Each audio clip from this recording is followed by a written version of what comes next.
Hello, I'm Olu, an economics teacher. The question is, what do you draw? Classical or Keynesian? The answer might surprise you, so stick around. I think you're going to like what I've got for you. So what I'm going to do is right now is share my screen to my notebook and explain.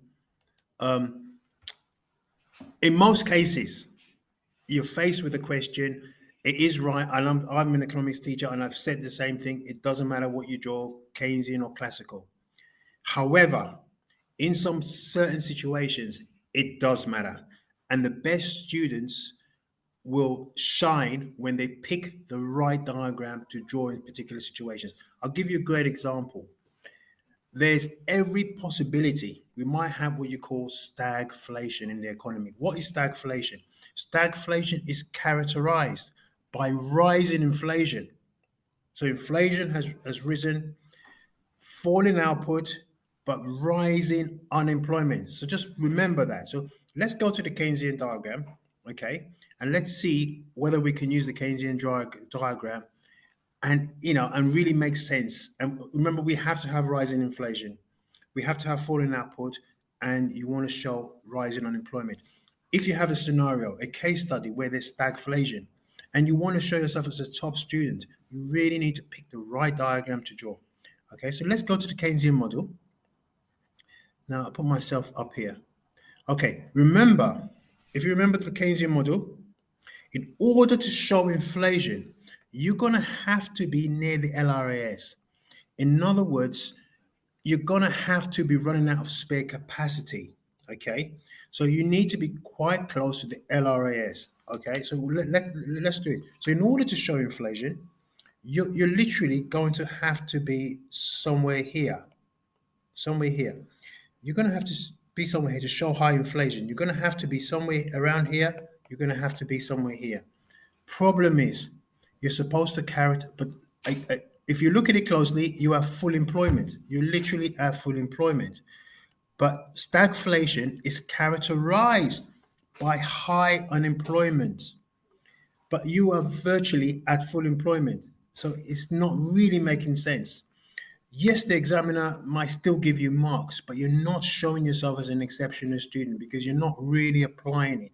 So the takeaway from this is that you need to be thinking more of your diagrams and it has to relate to the situation.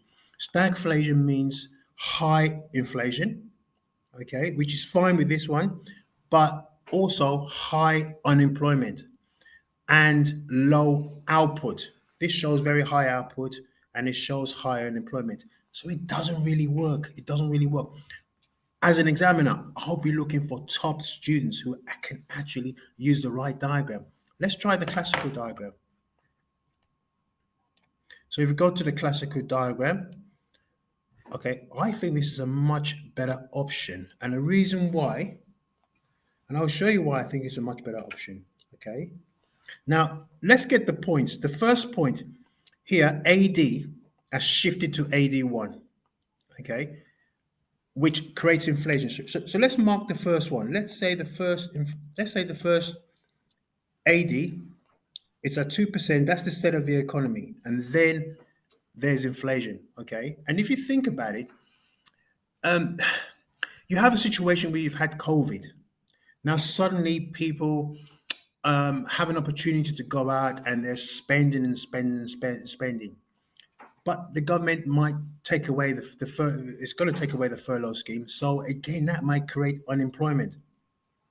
And there's lots of reasons why stagflation can exist. But you can imagine a scenario where people are spending because they have an opportunity to spend, but at the same time, the furlough scheme is being taken away. Therefore, people are going to be unemployed.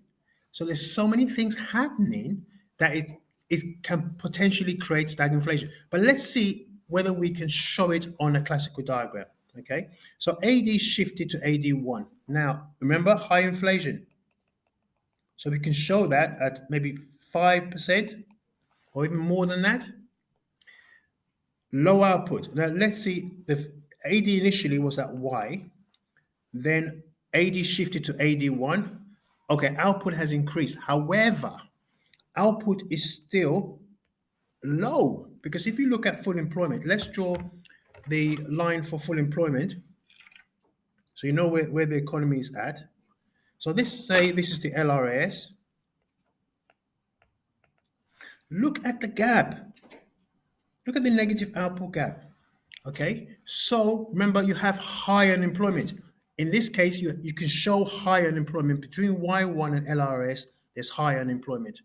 Also, there's low output because you're well below the potential output level. So the classical diagram in this case will be the right diagram to do. Now, I've been one of the economics teachers previously that I've said it doesn't matter what you draw, just draw whatever, but it does matter. And the best students will always pick the right diagrams. So the takeaway here is I want you to read the case study really well and apply the case study. Okay, so hopefully you found this useful, and I do a lot more of these videos. I want to really I just want to add value to what you're doing. I want to add value to what you're trying to do, and that's what these videos are about. So hopefully you like it. Subscribe, please, like it, and share so I can do a lot more of these videos. Thank you. Okay, bye bye.